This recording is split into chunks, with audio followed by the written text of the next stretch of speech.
Hello बच्चों, स्वागत है आपका अपने YouTube चैनल दिशा क्लास स्टडी पर, जो आपके लिए हमेशा से कर रहे थे और आगे भी इसी प्रकार से करते रहेगा। आशा करते हैं आप सभी बहुत खुश होंगे, मैं भी बहुत खुश हूं। तो चलिए, आज की कथा आप लोगों को पता ही है कि हम क्या लेकर के आए आप लोगों के लिए। आज हम लोग जो पढ़ने वाले हैं उसका नाम है कर्मवीर। बाबू, इस क्लास का हिंदी की कथा में का तीसरा नंबर चैप्टर, मतलब सेकेंड नंबर हमने पढ़ लिया, फर्स्ट नंबर हमने पढ़ लिया, ये हमारा तीसरा नंबर चैप्टर स्टार्ट हो रहा है, जिसका नाम बहुत ही सुंदर है, जिसका नाम है कर्मवीर। जिसका अध्याय लेखक कौन है? अयोध्या सिंह उपाध्याय, जिसका शॉर्टकट में नाम मतलब उपनेम क्या है हमारे पास? हरिऔध। ध्यान दीजिए, कर्मवीर। आखिरकार कर्मवीर बोलने से आपके अंदर क्या क्षमता निकलती है, क्या वर्ड निकलता है? देखो, दुनिया में एकमात्र ऐसा वर्ड है जिसका अर्थ का और अंत आज तक मैं नहीं ढूंढ पाया हूं। ध्यान दीजिए, हमने अब तक इस बात को नहीं देखा कि कर्मवीर का अर्थ क्या होता है। इसका कोई और अंत नहीं है। अगर इसको समझो तो, अगर तुम्हारे अंदर कैपेसिटी है तो इस वर्ड को समझो और अपने जीवन में उतारो। देखो इसको कि आखिरकार ये है क्या, ये कहना क्या चाहता है। ये एकमात्र वर्ड है जो तुम्हारे अंदर की हर एक एक चीज को बाहर निकाल करके रख देगा। यकीन नहीं है ना, तो अपना करके देखना। इस कविता की हर एक एक पंक्ति, हर एक एक वर्ड तुम्हारे अंदर की हर उस चीज को झकझोर करके रख सकता है जिसको तुमने आज तक कभी फील ही नहीं किया। तुम हर उस जुनून को फील करोगे इस कविता को पढ़ते वक्त जो तुम कभी कल्पना में खोया करते थे, उसके बारे में तुम सोचा करते थे। लेकिन उसको भी प्रूव करने के लिए तुम्हारे अंदर कर्म करने की शक्ति होती है। भगवान ने सीधे इन हथेलियों से पहले अंगुलियां नहीं दी है, इन रेखाओं से पहले अंगुलियां नहीं दी है। इनको अंगुलियां देने के पीछे कारण था कि इन भाग्यों से पहले तुम अपने कर्मों पर विश्वास करो। पहले तुम कर्मवीर बनो, तब तुम्हारे भाग्य का निर्माण होगा। पहले भाग्य नहीं, पहले कर्म। पहले तुम कर्म करो। इन हथेलियों को समझो, इनकी रेखाओं को समझो। इन रेखाओं में ताकत नहीं है, इन अंगुलियों में ताकत है। जो इन अंगुलियों की ताकत को समझा, इन रेखाओं का आकार बदल सकता है। तुम्हारे अंदर भी ताकत है, इस बात को समझो। तुम कर्मवीर बनो, मतलब इस अंगुली की ताकत को समझो। ये अंगुली में इतनी ताकत है कि ये जो रेखाएं हैं इसका भी आकार बदल सकती है। समझ में आई बात?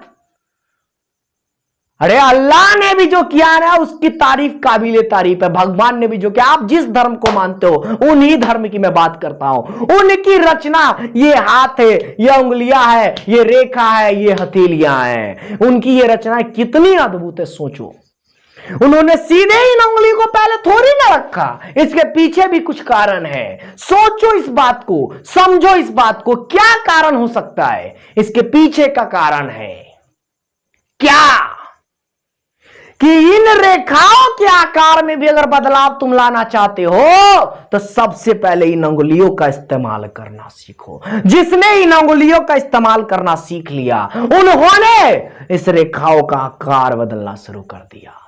वरना रेखा तो बचपन से ही लेकर के आते हो, अंगुलियां बचपन से ही लेकर के आते हो। इन रेखाओं का आकार बदलने की ताकत तुम्हारे अंदर जिस दिन आ गई ना, मजा ही कुछ और होगा उस दिन का। ये कर्मवीर चैप्टर अयोध्या सिंह उपाध्याय द्वारा रचित ये कवि कर्मवीर चैप्टर आपके जीवन में इसीलिए आया है और यही हर्षोल्लास के साथ आपके चैप्टर में दिया गया है, आपके सिलेबस में डाला गया है। मैं आपको बताता हूं, बड़ी खुश हूं कि मेरा यह सौभाग्य प्राप्त हो रहा है कि मैं आपको यह चैप्टर पढ़ाने जा रहा हूं। समझ में आ रही बात? तो चलिए शुरुआत करते हैं। लिखा हुआ है, कर्म के प्रति निष्ठा ही व्यक्ति की सफलता का निर्धारण करती है। देखो यार, क्या वर्ड लिखा सबसे पहले लाइन में कि कर्म के प्रति निष्ठा ही। निष्ठा एक ऐसा शुद्ध वर्ड है जो आपके अंदर की हर उस सच्चाई को बाहर निकालता है जो आपके अंदर उपस्थित है। किसके प्रति लेकर के? आपके कर्म के प्रति। आप जिस चीज के लिए कार्यरत हैं, जिस चीज को आप करना चाहते हैं, उसके प्रति आपकी सच्ची लगनशीलता को दिखाता है निष्ठा। इसीलिए उन्होंने लिखा है, कर्म के प्रति निष्ठा ही व्यक्ति की सफलता का निर्धारण करती है। अगर आप सच्ची निष्ठा उस कर्म के प्रति नहीं दिखाते हो तो कहां से मिलेगी सफलता? नहीं मिल सकती आपको सफलता। अगर उसमें सफलता प्राप्त करना है तो आपको मेहनत करनी पड़ेगी, आपको सच्ची निष्ठा के साथ, लगन के साथ लगातार मेहनत करना पड़ेगा। नहीं करोगे नहीं मिलेगी। इसका मतलब आपके निष्ठा में खोट था, तो करना तो पड़ेगा।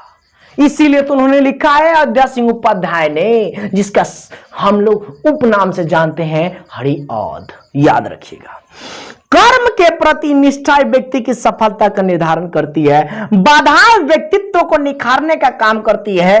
कविता बाधाओं से जूझते हुए उन कर्मशील लोगों की बात करती है जो सभ्यता संस्कृति का निर्माण करते हैं। ध्यान दो, क्या वर्ड लिखा है यार। रे मुसीबतें आती है ना आपके पास, तो वाकई में आपको हराने के लिए नहीं आती है, वो आपकी जांच करती है, पड़ताल करती है कि तुम्हारे अंदर कितनी ताकत है, कि तुम उसको कितना झेल सकते हो। तुम्हारे अंदर आखिरकार ताकत कितनी है कि तुम उसको बर्दाश्त कैसे कर सकते हो। तुम्हारे अंदर, याद करो हमने फर्स्ट नंबर चैप्टर में पढ़ाया था, रे मौत लाख वेश धर के आई थी तुम्हारे दरबार पर, लेकिन तुम्हारे अंदर की उस ताकत, तुम्हारे अंदर की उस ज्वाला को देख करके बेचारा मौत वो हाथ थक हार करके चली गई थी। बिल्कुल उसी प्रकार बाधाएं आएगी, लेकिन तुम्हारे अंदर उतनी ताकत होनी चाहिए कि उसको तुम दूर कर सको। उस बात को समझो। तुम लिखा उन्होंने गजब की बात कि बाधाएं व्यक्तित्व को निखारने का काम करती है। समस्याएं हैं, अभी अभी सेकंड नंबर चैप्टर पढ़े, सेकंड नंबर चैप्टर में हामिद के पास अगर समस्याएं नहीं होती तो वह भी उन बच्चों की तरह होता जो कभी पुलिस वाले खरीदने में तो कहीं वो चोंगा उंगाला खरीदने में लगे रहते, वो कभी चिमटा नहीं खरीदता। वो गरीबी ही थी जो उस बच्चे को चिमटा खरीदने पर मजबूर कर दी थी ना। वही बात तो है कि बाधाएं आती है तो आपको निखारने के लिए आती है, आपके अंदर के उन गुणों को बाहर निकालने के लिए आती है जो वाकई में आज तक आपने उस बात को फील नहीं किया। आपके अंदर उस चीज को फील करने की शक्ति होनी चाहिए। उसको पहचानिए कि वो बाधाएं आखिरकार आपसे क्या निकलवाना चाहती है। समझ में आ रही बात? इसीलिए उन्होंने लिखा कि बाधाएं व्यक्तित्व को निखारने का काम करती है। कविता बाधाओं से जूझते हुए उन कर्मशील लोगों की बात करती है जो सभ्यता संस्कृति का निर्माण करते हैं। यह जो कविता आपके सामने उपस्थित है वह कह रहा है कि वो बाधा से जूझते हुए, मतलब मुसीबत जितने हैं उससे जूझते हुए कर्मशील लोगों की बात करती है कि जो निरंतर उस पर कार्य करते रह गए, ना कभी थके ना हारे, दुनिया वालों का सुनना छोड़ दिए, एक कान से सुनते थे दूसरे कान से उनकी बातों को निकालते थे। क्यों? क्योंकि जानते थे कि मैं बुरा करूंगा तभी दुनिया वाले बुरा ही कहेंगे, अगर मैं अच्छा करूंगा तब भी दुनिया वाले बुरा ही कहेंगे। अगर तुम अगल बगल को सुनते हो तो तुम खुद की कब सुनोगे यार? तुम खुद की सुनो, तब आगे चल करके दुनिया वाले तुम्हारी सुनेंगे।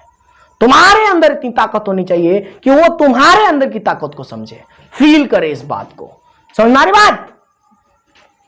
ध्यान देखिए, अगला कविता हम लोग पढ़ते पर अगर आपको तो हमारा लिखा हुआ है, देखकर बाधा विविध बहुविध घबराते नहीं, राह भरोसे भाग के दुख भोग पछताते नहीं, काम कितना ही कठिन हो किंतु उकताते नहीं, वीर में चंचल बले जो वीर दिखलाते नहीं, हो गए कान में उनके बुरे दिन भी भले, सब जगह सब काल में वे ही मिले फूले फले।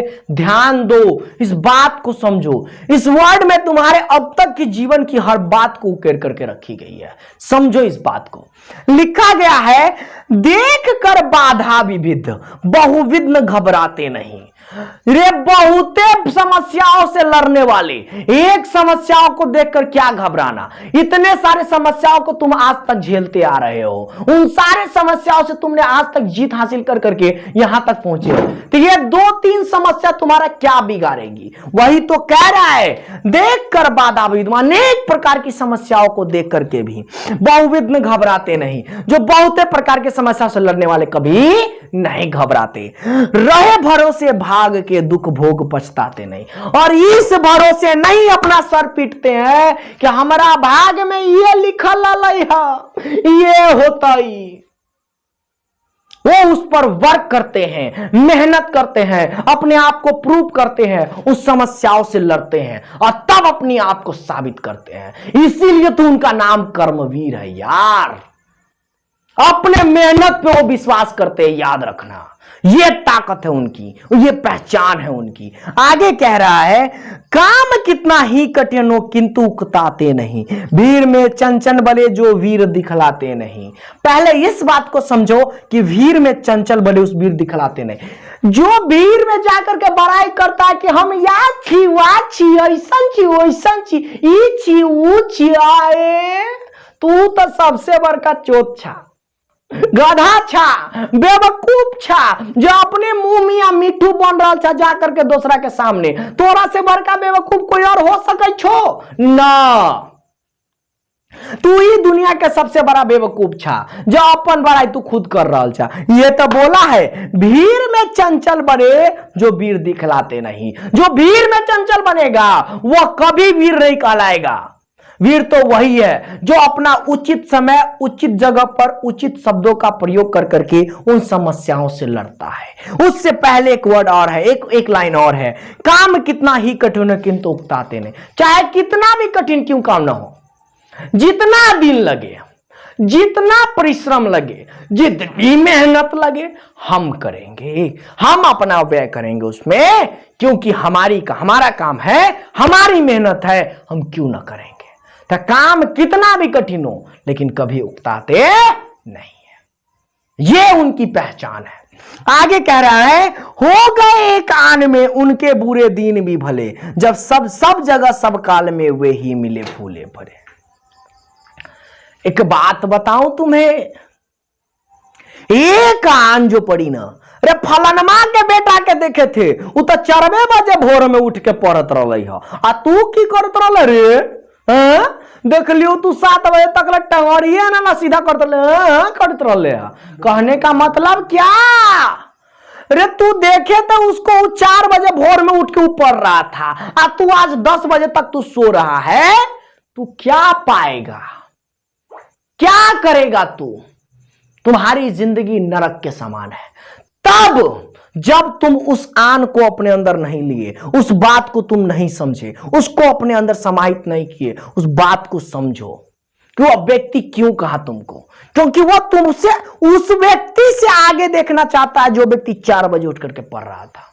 उससे पहले तुमको देखना चाहता है, हर परीक्षा में तुमको आगे लाना चाहता है। उस बात को फील करो। और अक्सर ये बात बताने वाले आपके मां, आपके पापा, आपके भैया होते हैं और कोई और नहीं होता। यही बात है, बात को समझो। इसको कोई दूसरा कहेगा तो क्या कहोगे तुम? अपने तब पढ़वे ना करे छे, तू हमरा कहे अले, अरे तो दूसरा को गोली मारो ना। तुम अपने माँ बाप की सुनो, अपने भैया चाचा जी की सुनो। ये तो तुम्हारे फैमिली मेंबर्स हैं, वो तो तुम्हारे बारे में कभी बुरा नहीं सोचेंगे। और तुम भी तो सोच सकते हो अपने बारे में कि वो 4 बजे भोर में उठ करके पढ़ रहा है, हम 10 बजे तक चितान होकर के पढ़ रहे थे। यही बात इन्होंने लिखा इस बात के लिए, हो गए कान में उनके बुरे दिन भी भले। रे कह दिया कोई एक बारी बात, बस हो गया।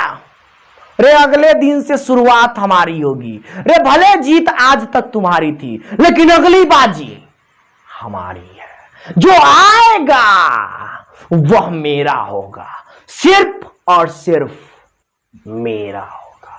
तुमने जितना जीतना था जीत लिया, अब जो जीतेंगे हम जीतेंगे। एक आन में तुम्हारे सारे के सारे बुरे दिन जो थे भले हो गए। सब जगह सब काल में वही मिले फूले फले। कहने का मतलब ये सिर्फ और सिर्फ समय काल की बात नहीं कर रहा है बाबू। यह लाइन आपको डिनोट कर रहा है कि हर परिस्थिति में भी देखोगे ना तो वही व्यक्ति तुम्हें फूले फले और हंसते मुस्कुराते मदमस्त मिलेंगे, जो व्यक्ति के अंदर यह गुण पाया जाता है। बात आया समझ में? अब ई न कि कोनो आदमी वाले कल की रे वो तो एगो गोली मार ले, तू जाके 4 गो गोली मार दिए। हाँ वो बेवकूफी है, ये गधईपन है। समझ में आया? उससे बड़ा बेवकूफ और कोई न है। हाँ, एक बात बताइए, अरे अच्छा क्षेत्र में ना तुलना करो, बुरा क्षेत्र में तुलना करने से क्या फायदा? अगर तुम्हारे अंदर यह गुण नहीं है कि क्या अच्छा है क्या बुरा है इसके समझने का, तो तुम भी दुनिया में सबसे बड़ा बेवकूफ हो यार। इस बात को समझने का गुण होना चाहिए तुम्हारे अंदर कि तुम्हारे लिए क्या अच्छा है, औरों के लिए क्या अच्छा है। समझ में आई बात? तो आज की कथा यहीं तक रखते हैं। आशा करते हैं आपको यह चैप्टर अच्छा लग रहा होगा, मेरे द्वारा बताई गई बातें आप लोगों को रोचक लग रही होगी। तो आज के लिए इतना ही। Thank you so much. मिलते हैं अगले ही एपिसोड में कर्मवीर का नेक्स्ट पैराग्राफ लेकर के। Thank you so much. Bye. Keep smiling and be happy. Have a nice day. खुश रहिए, खुशियां बांटिए। यह आपकी रात की शुभ रात्रि होनी चाहिए। Thank you. बाय।